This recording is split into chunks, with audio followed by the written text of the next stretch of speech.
누군가는 많은 것을 보고 싶어 여행을 떠나고 누군가는 아무것도 보고 싶지 않아 여행을 떠난다.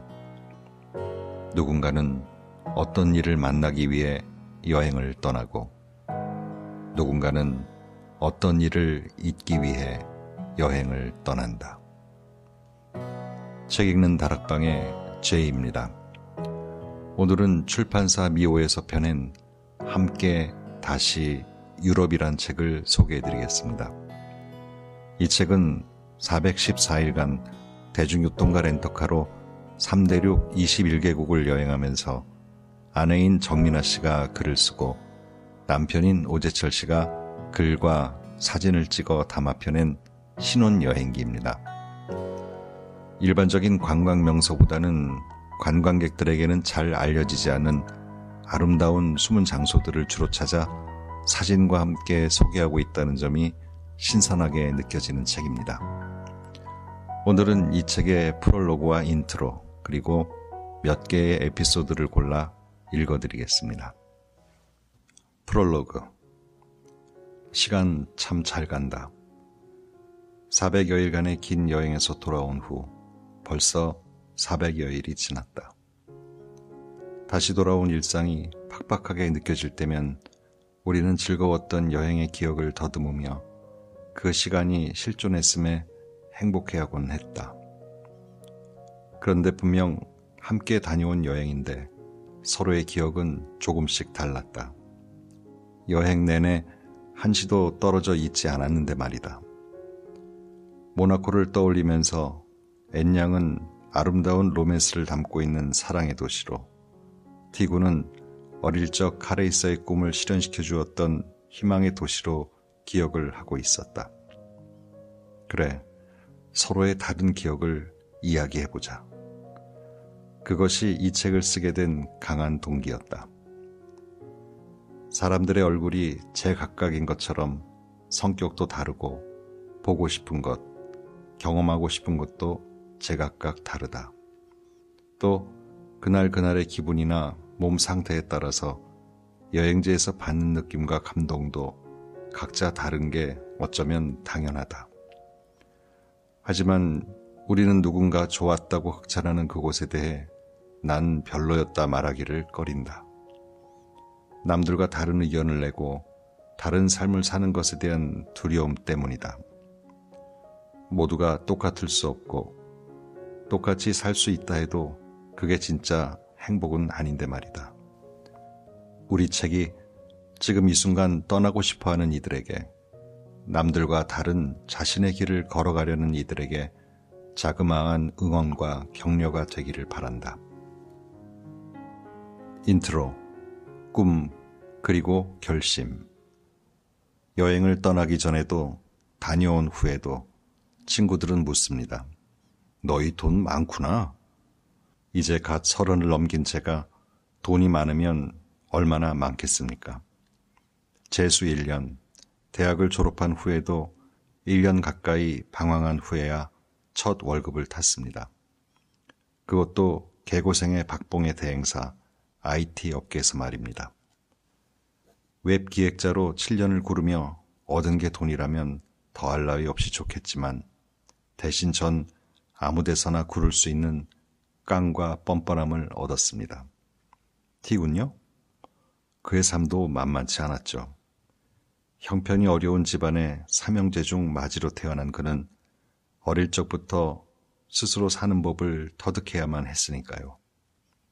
24이 되어서야 떠난 늦깎이 유학생활, 달랑 100만 원을 손에 들고 뉴욕으로 날아가 3년을 버텼습니다. 한국으로 돌아온 후 먹고 살기 위해 이 일 저 일을 다 해봤지만 30이 넘어 깨달았다고 해요. 입에 풀칠하는데 문제없는 현재보다 배고라도 행복했던 뉴욕 생활이 좋았다고요. 돈이 아니라 꿈을 쫓았던 그때. 저희는 2008년에 처음 만나 2012년 2월에 상견례를 했습니다. 5월로 예정된 결혼식을 준비하면서 우리에게 공통의 꿈이 있다는 걸 알게 됐죠. 언젠간 떠나리 세계 여행. 돈이 아니라 꿈이 많은 부부였던 겁니다. 저희는 그걸 가치관의 우선순위라고도 말합니다. 인생에 있어서 안정적이고 아늑한 보금자리를 1순위로 꿈꾸는 사람들은 멋진 집과 자동차, 그리고 그 집의 인테리어 등에 돈과 시간을 투자하겠죠. 어쩌면 2박 3일간의 여행 경비도 아까워하며 마음에 쏙 드는 가구 하나를 더 사는 게 남는 장사라고 생각할 수도 있어요. 두고두고 볼 때마다 만족감에 미소 지을 수 있으니까요. 그게 나쁘다는 얘기가 아닙니다.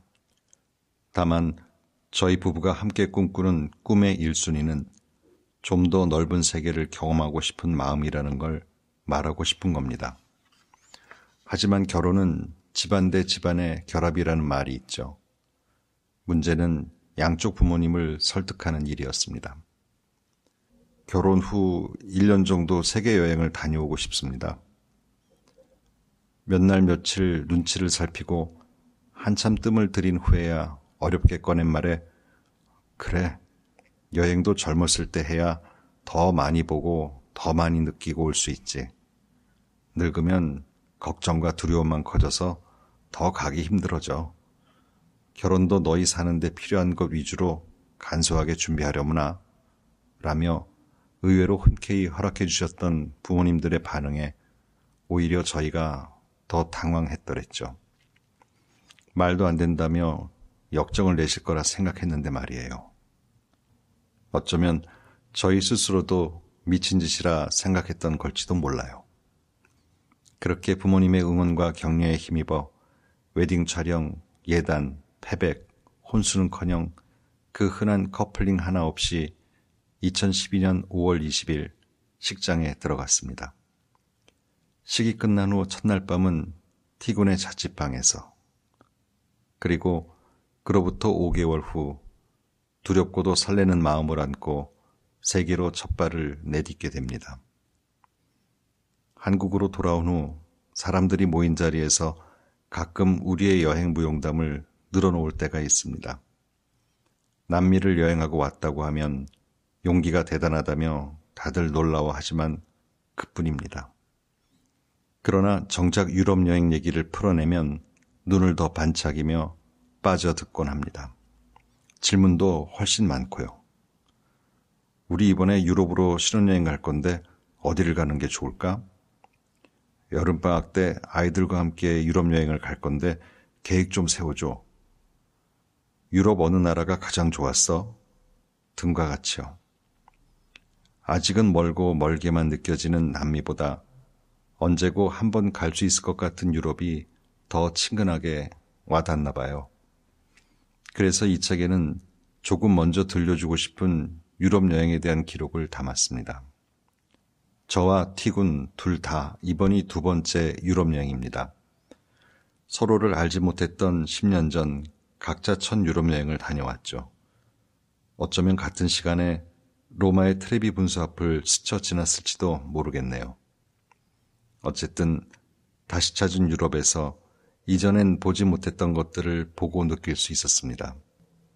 또한 렌터카를 타고 여행하면서 조금 더 구석구석 그들의 삶 속으로 깊게 들어가 다양하고 넓은 경험을 할 수 있었고요.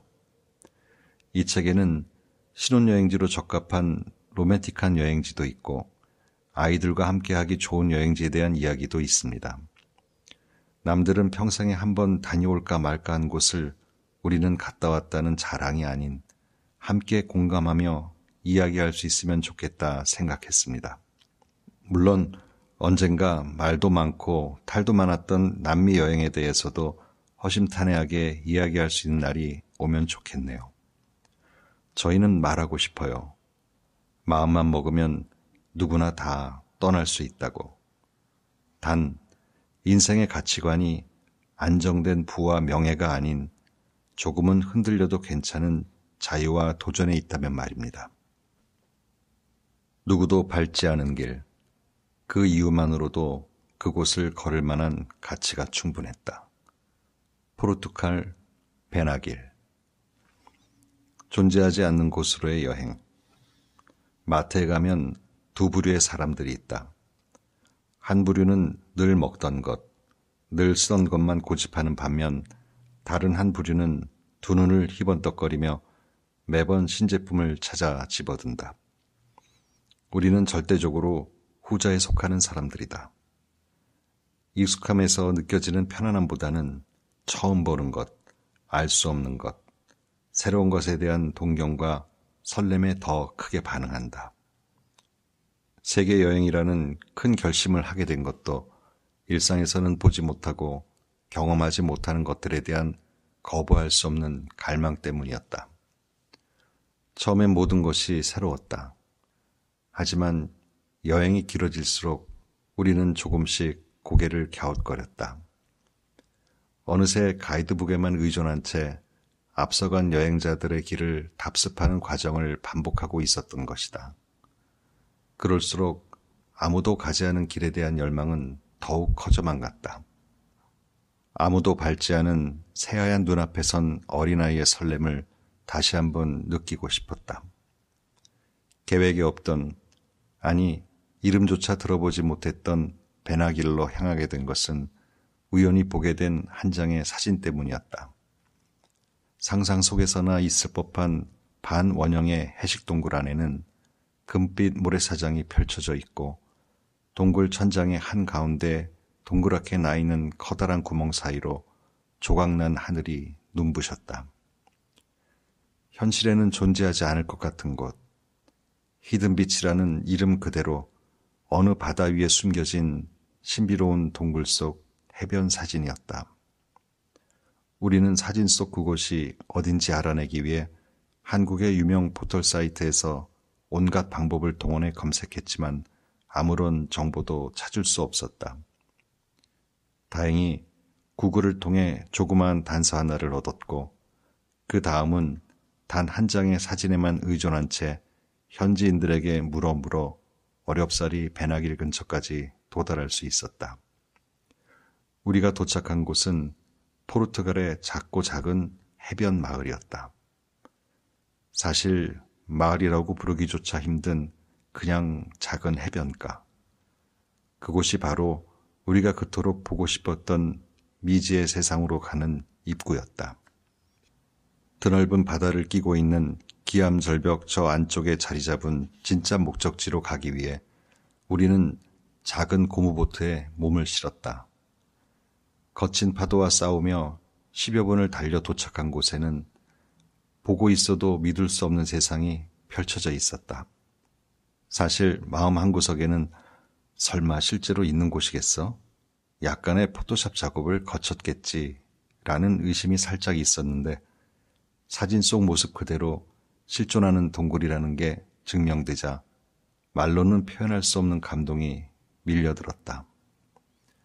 동굴 안은 천장에 뚫린 구멍에서 들어오는 햇살로 밝고 화사한 신비로움이 가득 차 있었고 쉼없이 밀려 들어오는 파도는 고운 모래사장을 끊임없이 정갈하고 반반하게 다듬고 있었다. 어느 누구의 발자국도 기록되지 않은 모래 위에 우리는 첫 발을 내딛었다. 보트 주인이 30분 후에 돌아오겠다는 말을 남기고 떠나자 그곳엔 우리만 남게 되었다. 동굴 가운데의 커다란 바위 위로 올라가 손을 뻗고 소리를 질러본다. 이곳은 우리가 발견한 신대륙이다. 콜럼버스가 아메리카 대륙에 처음 발을 내딛었을 때에도 이런 기분이었을까? 경쾌한 파도 소리와 함께 들뜬 내 목소리가 온 동굴 안에 메아리친다. 입구로부터 불어들어오는 시원한 바닷바람은 내게 자유를 주고 머리 위에서 내리쬐는 햇살은 내게 평화를 안겨준다. 지금 이 순간 무엇이 더 필요하단 말인가? 바위 아래에 쭈그리고 앉은 앤양이 도화지 같은 모래사장 위에 정성스럽게 쓴 티군과 앤양의 사랑이여 영원히 라는 메시지가 내 눈에는 마치 아담과 이브의 사랑이여 영원히라고 쓴 것처럼 보였다. 그랬다. 태초의 자연을 여과 없이 간직한 이곳은 아담과 이브를 위한 태고적 에덴의 해변이었다. 오스트리아 할슈타트. 아무리 아름다운 동화도 결국엔 사람에 의해 써지는 것처럼 천혜의 아름다운 동화 마을도 사람들의 손에 의해 만들어진다는 사실. 동화 속 마을은 스스로 만들어지지 않는다. 산구비를 돌아 마을 어귀로 들어서자 수정처럼 투명한 호수가 가장 먼저 낯선 이를 반겼다. 깎아세운 듯 세모난 산들로 둘러싸인 작은 마을 한쪽엔 마을의 상징인 양 시계 첨탑이 우뚝 솟아 있었다. 첨탑 앞에는 가장 먼저 우리를 반겨주었던 아까 그 거울같이 맑은 호수가 펼쳐져 있고, 일렁이는 호수 속에는 청아한 산들과 평화로운 하늘이 담겨 있었다. 멋들어진 자연 풍경과 언덕이 늘비하게 지어진 집들이 만들어내는 하모니는 모든 이들이 가슴속에 간직해온 동화책 속 마을을 재현해 놓은 듯 마냥 아름다웠다. 그런데 유독 창문 사이로 내걸린 알록달록한 꽃들이 비현실적으로 탐스럽고 싱싱해 보였다. 무진장 잘 만들어진 조화가 아닌가 싶어 가까이 다가가 살펴보니 모두 촉촉한 생기가 넘치는 생화가 아닌가. 난 너무나 의아해서 바로 옆에 있는 기념품 가게로 달려가 다짜고짜 주인에게 물어보았다. 이 마을 꽃들은 시들지도 않고 언제나 저런 모습인가요? 세상에 그런 꽃이 어디 있겠습니까? 아침 저녁으로 하루 2-3시간은 손수 관리를 하지요. 그렇지 않으면 바로 시들어버려요. 매일 물을 주고 어루만지며 꽃과 대화하고 꽃들의 마음을 알아줘야 해요. 아, 짧은 깨달음. 그들이 열과 성을 다해 마을의 꽃을 가꾸는 건, 그리고 그 꽃들에 의해 이토록 아름다운 동화 속 마을이 꾸준히 유지될 수 있는 건 자기가 살고 있는 마을을 사랑하고 내 꽃을 사랑하고 스스로의 삶을 사랑하는 만족감에서 비롯된 것임을. 할슈타트의 자연 환경이 우리에게 주어졌다면 어떠했을까? 라는 생각을 해보았다. 개발이라는 취재 아래 효율이라는 잣대를 들고 오로지 현 세대만을 위한 근시안적 안목이라는 명목으로 난도질하지 않았을까? 이곳의 사람들이 천혜의 자연을 받았음을 부러워만 할 것이 아니라 그들의 삶에 대한 자세를 먼저 배워야겠다는 생각이 들었다. 오랜 기간 여행을 하다 보면 신이 내린 선물은 그것을 받을 자격이 있는 이들에게만 주어진다는 사실을 어렴풋이 알게 된다. 그래서 멋진 자연 앞에선 늘 그곳에 거주하는 사람들의 삶을 엿보게 되는지도 모르겠다. 천천히 마을을 한 바퀴 둘러본 후 작은 광장에 앉아 지나가는 마을 사람들의 얼굴을 가만히 바라보았다. 그들에게는 서울 거리를 걷는 사람들에게서는 찾아볼 수 없는 이것이 있었다. 바로 평화로운 이 마을과 닮아있는 온화한 미소. 아름다운 자연과 융화를 이루며 오랫동안 동화마을을 지켜온 이들에게 어울리는 아름다운 미소였다. 자연을 이기려 하지 않고 공존하며 걸어온 그들의 삶이 녹아든 할슈타트가 동화마을이라 불리는 건 어쩌면 너무나도 당연한 일이리라. 스코틀랜드 글렌코. 목적을 달성하는 것만이 성공은 아니다. 드넓은 초원으로의 초대. 난 산에 오르는 것을 좋아하지 않는다. 천성이 게으른 탓에 몸 움직이는 것을 싫어하기도 하거니와 다시 내려와야 할 꼭대기를 향해 숨가쁘게 올라가야 하는 것도 썩 내키지 않기 때문이다. 근데 또 정상에 도달하지 못하면 나만 낙오자가 된 것 같은 느낌이 들어서 하이킹은 아예 시도조차 하지 않았다. 그럼에도 불구하고 스코틀랜드에서의 하이킹은 힘들지만 해야만 하는, 여행자에겐 흡사 필수 과목 같은 것이다. 그곳의 대자연을 만끽할 수 있는 가장 좋은 방법으로 하이킹만 한 게 없다는 의견에 이런 반구 반박할 여지가 없다는 걸 잘 알기 때문이다. 정오가 지난 즈음 글렌코에 다다랐다. 눈앞엔 세 개의 봉우리가 우뚝 솟아 있었다. 감히 이곳을 오르겠다고? 어림도 없는 소리. 라고 비웃으며 우리를 내려다보고 있는 그 유명한 쓰리 시스터즈. 일명 거대한 세 자매 봉우리는 하이킹 초보인 우리들을 주눅들게 하기에 충분했다. 그렇다고 멈출 수는 없었다. 그래, 해보자. 앞만 보고 걷다 보면 언젠가 다다르겠지. 해가 더 넘어가기 전에 가려니 마음만 더 급해졌다. 난 트레킹 화해끈을 단단히 조여매고 걷기 시작했다.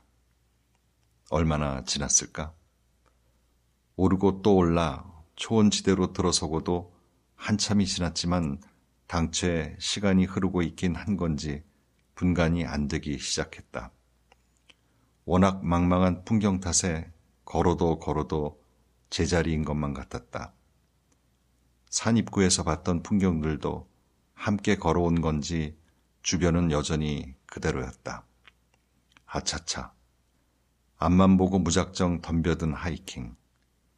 저 꼭대기는 오늘 내가 반드시 정복하고야 말겠다는 무거운 욕심에서 시작한 것부터가 잘못이었다. 장기 여행에서 배운 것 중 하나가 포기할 건 깨끗이 포기하자 아니었던가. 애초에 허락되지 않은 것을 부둥켜 안고 걷는 인생길이 얼마나 힘든지 여행을 통해 간간히 깨우쳤는데도 습관적인 나의 욕심은 여전히 멀지 않은 곳에서 서성이고 있었나 보다. 내려놓자. 가능한 곳까지만 가보자.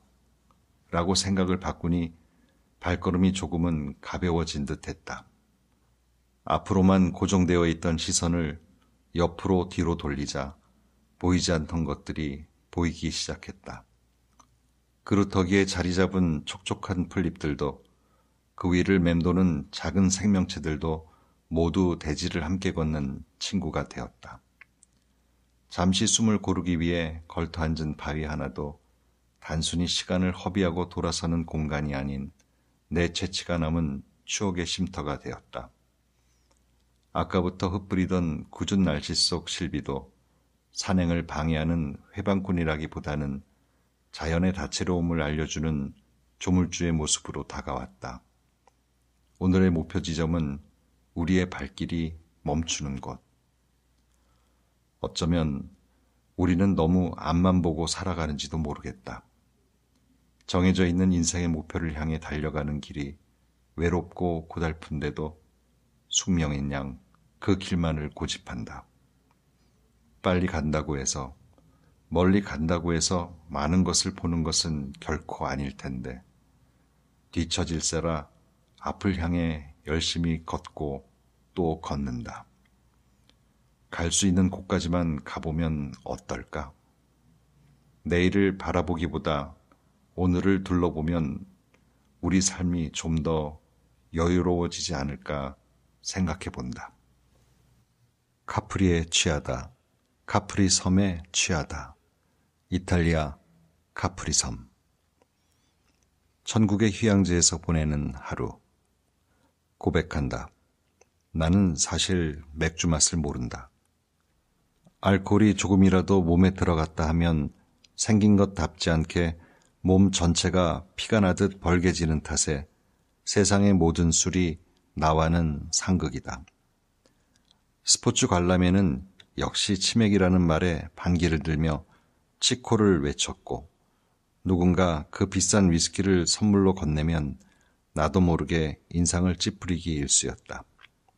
그런데 이런 내가 젊은 시절부터 유일하게 마셔온 맥주가 있다.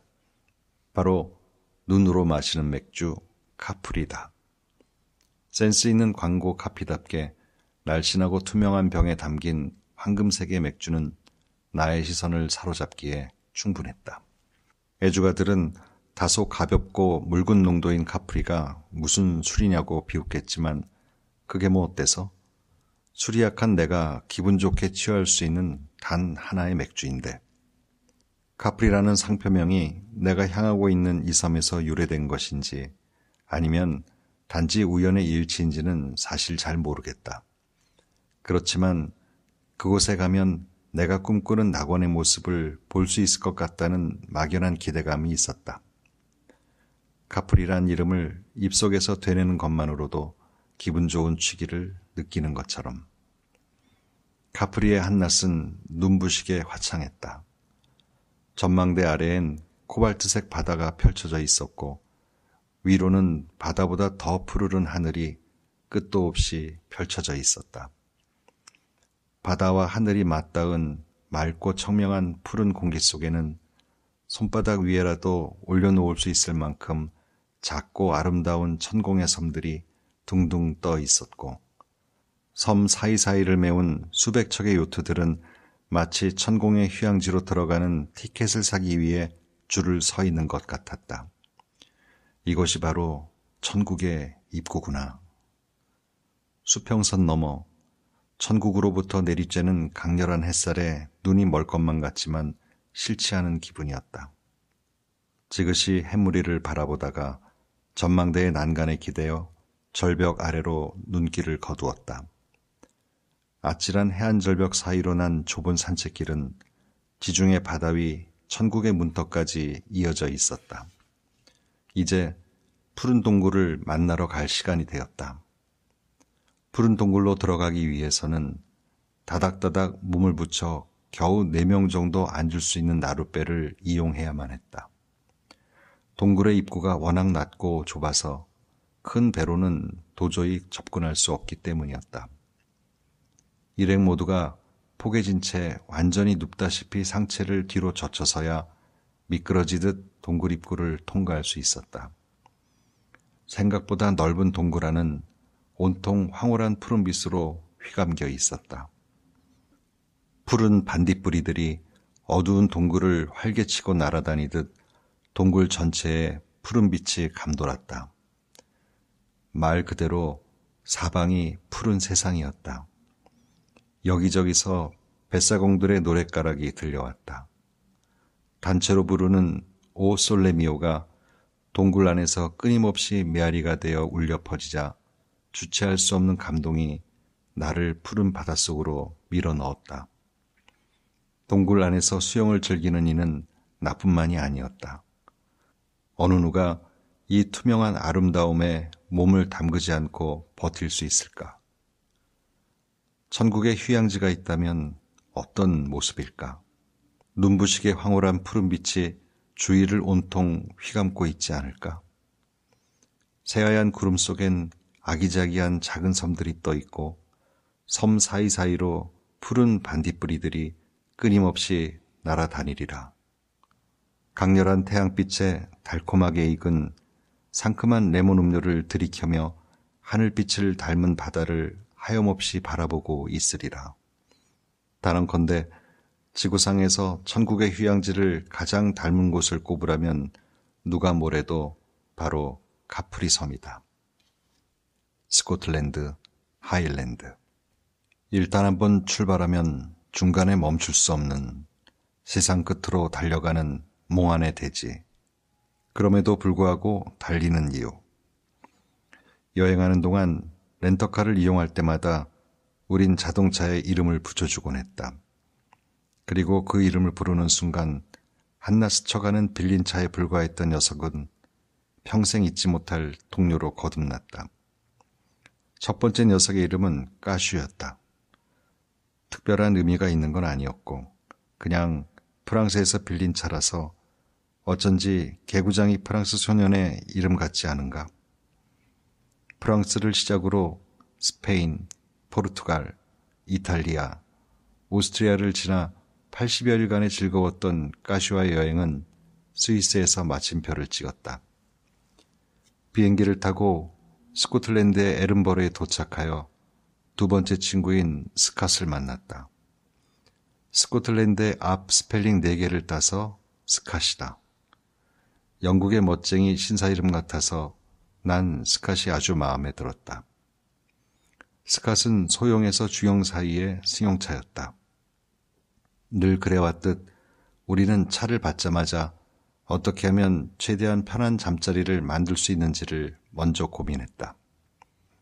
동료인 스캇을 혼자 밖에 재우는 건 말도 안 되는 일이라기보다는 숙박비를 좀 아껴보고자 하는 마음이 컸던 게 사실이다. 외국의 일부 자동차들은 뒷좌석을 앞으로 구부리면 납작한 방석처럼 완전히 접히기 때문에 트렁크와 뒷좌석이 한 공간으로 연결된다. 평평하지 않은 곳에 옷들을 포개고 그 위에 이불을 깐 다음 침낭을 덮으면 잠자리가 만들어진다. 내가 먼저 트렁크 아래쪽으로 기어들어가 운전석을 향해 다리를 쭉 뻗으면 T군도 낮게 포복하여 겨우 자리를 마련하고 몸을 누인다. 우리는 겨우 몸을 달싹달싹 움직일 만큼의 공간에서 그렇게 잠을 잤다. 스코틀랜드 여행 13일 중 9일 밤을 스캇과 함께 보냈다. 에든버러를 벗어나 북쪽으로 달리며 작은 마을 몇 개를 지나자 풀색 대지와 회색빛 하늘만이 펼쳐진 야생의 하일랜드가 나타났다. 가장 스코틀랜드다운 풍경. 아담과 이브가 살고 있을 태초의 과거로 달려갈 수 있을 것만 같은 길 위에는 T군과 나 그리고 스캇만이 있었다. 어떤 날은 스캇의 기름이 다 떨어져 가는데도 주유소가 안 나와 전전긍긍할 때도 있었고 또 어떤 날은 하루 종일 지나가는 차 한 대 못 만날 때도 있었다. 사람의 그림자라고는 보기 힘든 드넓은 평원이 그림 같은 양떼들이 아름다웠고 광야의 말과 소가 마냥 반가웠다. 해가 저물면 도로변 적당한 곳에 스캇을 주차시키고 면 하나 호로록 끓여 먹고선 눈을 붙였다. 잠결에 들리는 바람소리, 동물의 울음소리, 가끔은 빗소리. 별도 달도 보이지 않는 스코틀랜드의 완전한 어둠 속에서 우리를 지켜줄 녀석은 스캇밖에 없었다. 두려운 밤을 버티면 어김없이 물 한 개 피어오르는 몽환의 새벽이 찾아왔다. 스코틀랜드의 낮과 밤을 우리처럼 온몸으로 느껴본 자가 얼마나 될까? 처음엔 숙박비를 아껴보고자 시도했던 차숙이었지만 우리는 점차 하일랜드가 내뿜는 길 위의 매력에 중독되었다. 때는 9월 초. 스코틀랜드의 밤은 우리나라 늦가을에서 초겨울로 넘어가는 정도로 쌀쌀했다. 밤새 서로를 부둥켜 안고 자야만 추위로부터 살아남을 수 있을 정도였다. 그럼에도 불구하고 스코틀랜드의 여행의 절반 이상 차에서 자는 걸 포기할 수 없었던 이유는 한번 들어가면 빠져나오기 힘든 늪 같은 자연이 거기에 있었기 때문이다. 오스트리아나 스위스에서 보았던 싱그러운 녹색도 아니었고 이탈리아나 스페인에서 보았던 맑고 푸른 하늘도 아니었지만 채도 낮은 녹색과 회색빛 하늘 속에는 꾸며지지 않은 솔직한 자연이 있었다. 극한의 고독과 쓸쓸함이 무엇인지 알 수 있는 곳, 펑펑 울어도 아무도 신경 쓰지 않을 곳, 척하지 않고 완전히 내 안의 나만을 바라볼 수 있는 곳. 어쩌면 그건 세상 끝으로 혼자 달려가는 기분 같을지도 모르겠다. 그 순간 내게는 말없이 손잡아주는 T군과 스캇이 있었기에 가능했던 엔들리스 드라이브. 하루하루 숙소를 찾아 헤매기보단 발길 멈추는 곳에 그대로 잠시 머물 줄 아는 낭만을 알게 해준 여행. 이게 모두 네 덕이다. 고맙다 스캇. 오스트리아 브레겐츠 페스티벌. 호수 위에서 펼쳐지는 환상의 수상 오페라. 돈이 없어 하루 한 끼로 때우고 정기 승차권 한 장을 여러 명의 친구들과 돌렸어야만 했던 가난한 유학 시절에도 절대 포기할 수 없었던 내 감성의 자극제는 유수의 브로드웨이 공연이었다. 안 먹고 안 입으며 악착같이 모은 쌈짓돈으로 보는 공연이었기에 하나를 예매하더라도 실패하지 않을 탁월한 선택이 굉장히 중요했다.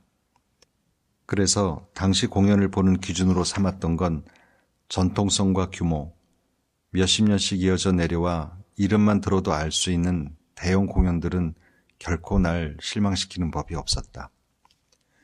뉴욕에서 지내는 동안 수많은 공연을 봤지만 내 선택은 늘 옳았다. 가난했지만 하루하루가 신나고 감성 충만했던 3년간의 유학 생활을 끝내고 돌아온 한국. 물질적으로는 훨씬 풍요로워졌지만 감성적으로는 매우 지루한 날들을 보내고 있었다. 어제와 똑같은 일과를 마친 후 당시 유행했던 싸이월드에 올라오는 글과 사진을 훑어보는 게 감성 충전의 고작인 나날들. 그러던 어느 날 한 장의 사진을 놓고 싸이월드에서 흥미로운 진실 공방이 벌어졌다. 그건 호수 한가운데에 피어오른 듯 떠있는 무대 위 공연을 찍은 사진이었다. 먼 하늘엔 붉은 노을이 지고 드넓은 호수의 가운데에 상반신을 내놓은 거대한 해골이 거대한 책을 펼쳐들고 있었다. 해골이 펼쳐든 책의 한 페이지가 바로 공연의 무대였던 것이다. 마치 호수 깊숙한 밑바닥에서 일어난 해골 거인이 책장 위 공연을 내려다보고 있는 듯한 사진. 이 사진이 과연 실제인가, 조작인가에 대한 열띤 토론이 있었다. 며칠 후 사진은 조작이 아닌 실존하는 세트장임이 밝혀졌다. 두 눈을 부릅뜨고 다시 봐도 믿기 힘든, 말로는 설명이 불가능한 환상적인 무대 장치였다. 사진 속 무대 공연을 직접 본다면 어떤 기분일까? 도대체 어딜 가야 볼 수 있는 거지? 진즉에 소진된 줄 알았던 공연에 대한, 그리고 나의 잃어버린 영감을 되찾기 위한 뜨거운 열정이 다시금 솟구친 밤이었다. 하지만 아쉽게도 공연의 그런지를 찾지 못한 채 그날의 진실 공방은 점점 잊혀졌다. 그로부터 10여 년이 지난 시간이 흘렀다. 그토록 갈망하던 공연이 오스트리아의 브레겐츠 페스티벌이라는 사실을 안 건 이탈리아의 소렌토를 여행하던 중이었다. 배는 골더라도 오래도록 기억에 남을 공연 하나는 반드시 보고 돌아가겠다는 일념으로 어떤 공연을 봐야 할지 수소문하던 중 누군가 호스텔에 떨구고 간 팜플렛 하나가 눈에 띄었다. 거기엔 몇 년 전 싸이월드에서 보았던 그 호수 위 해골 공연장의 사진이 있었다. 급히 팜플렛을 펼쳐들고 공연 날짜부터 찾아보았고 부지런히 달려가면 어쩌면 관람할 수 있는 일정이라는 사실을 확인했다. 대신 중간 도시의 일정을 조금씩 줄여야만 했지만 무엇을 망설인단 말인가. 10년을 찾아 헤맨 공연인데. 브레겐츠 페스티벌은 아름다운 보데노 위에서 펼쳐지는 오케스트라, 오페라 등을 만날 수 있는 한여름밤의 클래식 페스티벌이다. 그 중에서도 2년에 한 번씩 작품을 바꿔 올리는 수상 오페라는 죽기 전 반드시 관람해야 할 공연으로 강력히 추천하는 바이다. 날 이끈 거대한 해골 무대는 1999년과 2000년에 공연되었던 베르디의 가면무도회였고 내가 여행하던 2013년 당시엔 모차르트의 마술피리가 열리고 있다는 정보를 확인했다. 우리는 브레겐츠를 향해 달리고 달렸다. 그러나 설레는 가슴을 안고 브레겐츠 시내로 들어섰을 때 가장 먼저 우리를 반기던 건 부슬부슬 내리던 가랑비였다. 호반의 도시를 둘러볼 여유도 없이 불안히 고개를 들이밀었다.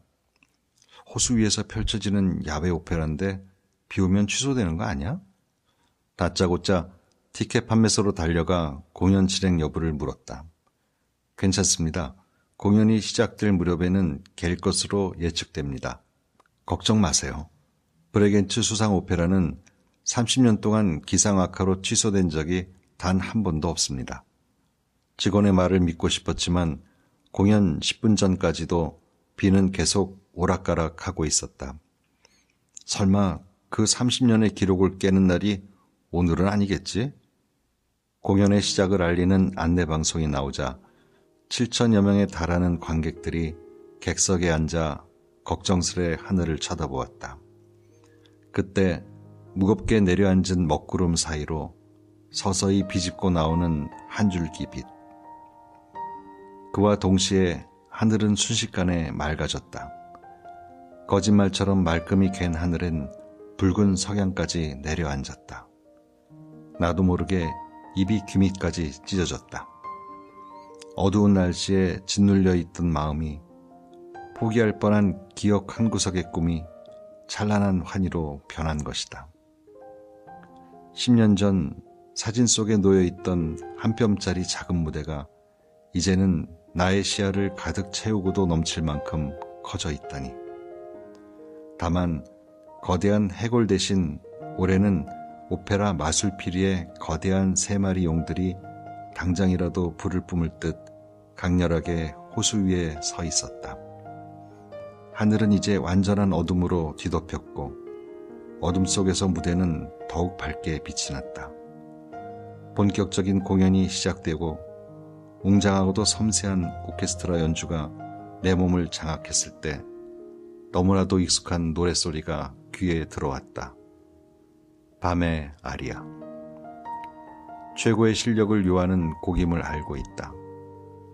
제대로 소화할 수 있는 소프라노가 세계적으로 10명도 채 안 된다는 그 명곡의 완벽한 떨림이 호수의 파동을 타고 나의 등줄기를 짜릿하게 쿡 찔렀다. 잃어버린 감성의 자극제, 나이를 먹을수록 높아지기만 한 내 자극의 역치를 건드린 것이다. 사진 한 장에서 시작된 희열의 이 순간, 이루어질 수 있을 거라고는 생각지 못했던 감동의 밤이었다.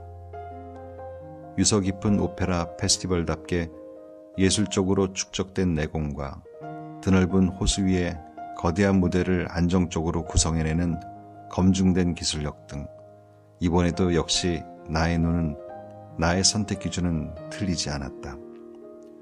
여행 중 보았던 공연 중 단연 최고였다고 자신 있게 말할 수 있다.